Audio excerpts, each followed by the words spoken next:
هالند افغان کډوالو ته ډېر ښه خبر اعلان کړ. د هغه افغانانو لپاره تر ټولو ښه چانس چې افغانستان کې له خارجي ځواکونو سره یې کار کړی و.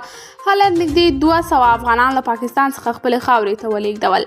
د هالند حکومت اعلان وکړ چې 180 افغانان یې تېره شپه په یوه چارتر کړې الوتکه کې له پاکستان څخه خپلې خاورې ته لېږدولي دي. د هالند د بهرنیو چارو وزارت له ډېرو جزئیاتو پرته ویلي چې ویستل شوي کسان د دوی پر شرایطو برابر وو. معلومه نه ده چې دغه کسان د هالند اړوند پخواني افغان کارکوونکي وو که د خطر سره مخامخ و قشرونو اړوند دي. په وروستیو کې له پاکستان څخه بهرنیو هیوادونو ته د افغانانو د لیږد بهیر چټک شوی دی.